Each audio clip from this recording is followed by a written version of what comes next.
Hey everyone, welcome back to my channel. Welcome to a new vlog.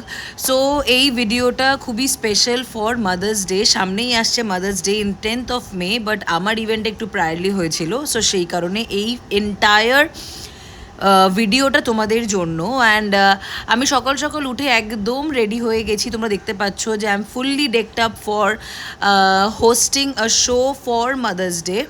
So এখন চলো আমরা ঝটপট করে যাই, দেখি আমার মা কি করছে। সো এই যে আমার মা একদম রেডি হয়ে রয়েছে। আমার মা প্রত্যেক দিন সকালবেলা হাঁটতে যায়, তাই জন্যেই রেডি হয়েছিল।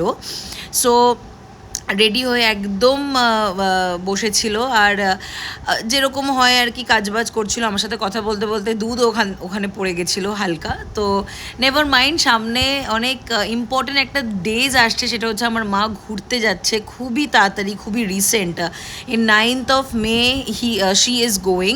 সো দেখা যাক সেরকম সেখানে কীরকমভাবে ঘোরে, আর পুরোটা দেখানো চেষ্টা। বলছিলাম যে সামনে আমার মায়ের প্রচণ্ড এক্সাইটিং কিছু দিন আসছে, সেটা হচ্ছে মা যাচ্ছে ঘুরতে। ইয়েস, আমি যদি পারি কয়েকটা ক্লিপস আমি তোমাদের সাথে ডেফিনেটলি শেয়ার করব। আমি যেহেতু যাচ্ছি না, so I have to take the clips from my mom. So মা যাচ্ছে একটা ভীষণই সুন্দর, আমি হিন্ট দিয়ে দিচ্ছি, মা একটা সুন্দর পাহাড়ের জায়গায় যাচ্ছে। এবার কোন পাহাড়ে যাচ্ছে, কি যাচ্ছে না যাচ্ছে, সবটা তোমাদের সাথে শেয়ার করবো। ডিটেলিংভাবে না শেয়ার করলেও কিছু কিছু ক্লিপস আমি ডেফিনেটলি ছাড়বো মাকে বলে। সো আমি এখন রেডি, আমি আমার কফি রেডি আছে, বাইরে জাস্ট রাখা আছে। সো কফিটা খেয়ে আমি বেরোই, দেন তোমাদের সাথে দেখা হচ্ছে ডিরেক্টলি ভেনিউতে। বাই। সো আমার সকাল সকাল একদমই ঘুম ভাঙতে চায় না উইদাউট আ কফি। সো এই হচ্ছে আমার কফি, অ্যান্ড সকালবেলা আমি কফি খেয়েই বেরিয়ে পড়েছিলাম আমার কাজের উদ্দেশ্যে। অ্যান্ড দেখতে পাচ্ছ আমি অলরেডি বেরিয়ে পড়েছি। আচ্ছা, তোমাদের কার কার স্বপ্ন অ্যাটমসফিয়ারে রুম নেওয়ার বা ফ্ল্যাট নেওয়ার? আমার তো প্রচণ্ড ইচ্ছা করে যতবার এটা দেখি। ইতিমধ্যে বলতে বলতে আমি আমার যে গন্তব্যস্থল সেখানে পৌঁছে গেলাম, আর এখানে তোমাদেরকে দেখাই আমাদের সেট আপটা। এটা হচ্ছে মাদার্স ডে স্পেশাল ইভেন্ট, যেটা আমি বলছি ফ্রম দ্য বিগিনিং। এখানে একটা সানবোর্ড আছে যেখানে প্রত্যেকটা মাকে মেসেজ লিখতে হবে। The topic is happy mother's day. তো এটা হচ্ছে কিছু কিছু গিফট যেটা আমরা সবাই ডিস্ট্রিবিউট করেছি for each of the mothers out there. And চলো তোমাদেরকে একটু আশেপাশটা দেখাই, যে এই রেসিডেন্সির আশেপাশটা কীরকম দেখতে। সো ইতিমধ্যে আমি বেরিয়ে পড়েছি একটু ব্যাঙ্কোয়েট হলের বাইরে, একটু ওখানে একটা গার্ডেনিং টাইপের ছিল, যেখানে আমার ভীষণই ভালো লাগছিলো দেখতে, বিকজ সারা জায়গায় শুধু সবুজ সবুজ আর সবুজ। একটু মেনটেনেন্সের প্রবলেম ডেফিনেটলি ছিল। এই দেখো, দেখতে এত অসাধারণ লাগছে, বাট আমার মনে হয়েছে there is a lack of maintenance. ওখানে মেনটেনেন্সের একটু ল্যাক ছিল, বিকজ কিছু কিছু পথস পড়েছিল, কিছু কিছু পথস এদিক ওদিক ছিল।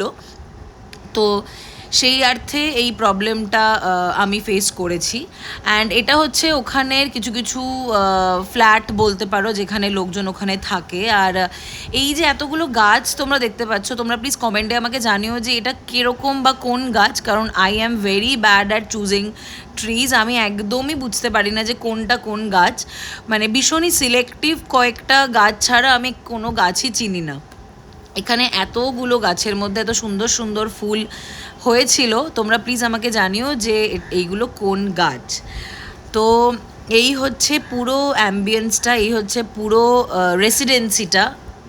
তো এখানে এক একটা গাছ খুব ভালো মতন করে রাখা ছিল। সো ইতিমধ্যে আমি ভেতরে চলে এসেছি আমার মাইক্রোফোন টেস্ট করার জন্য। মাইক টেস্ট করে পুরো ব্যাঙ্কোয়েট হলটা ভালো মতন করে তোমাদেরকে দেখিয়ে দিলাম, এখনও কোনো সেট আপ হয়নি। সো ইতিমধ্যে আমি আমার কাজটাও শুরু করে দিলাম, যেটা তোমরা দেখতে পাচ্ছ। আর আজকে ছিল আমাদের mother's day special event from yes bank. So যেই যেই মমরা ওখানে আমাদের এসেছিল, তারা সবাইকে তাদেরকে বলা হয়েছিল যে সানবোর্ডে নিজের মাদারের ব্যাপারে কিছু লেখার জন্য। আর শুধুমাত্র মারাই নয়, বাবারাও কিন্তু ওখানে লিখতে পারে অ্যাবাউট দেয়ার মাদার। তো প্রত্যেকটা মেসেজের উপরে থাকবে হচ্ছে একটা করে গিফট। এই দেখো, এখানে মাদার্স ডে স্পেশালের জন্য কিছু মেসেজেস লেখা হচ্ছে। প্রত্যেকজন এখানে এক একজন করে লিখেছে মেসেজেস, আর those messages are very meaningful, যারা যারা মেসেজেসগুলো লিখেছে। সো আমার কাজ ঝটপট করে ওভার করে আমি বেরিয়ে পড়েছি। I might look very odd, কারণ বাইরে খুব হিউমিডিটি এবং প্রচণ্ড ডাস্ট। এই ছিল আমার ভিডিও। যদি ভালো লেগে থাকে তো লাইক, শেয়ার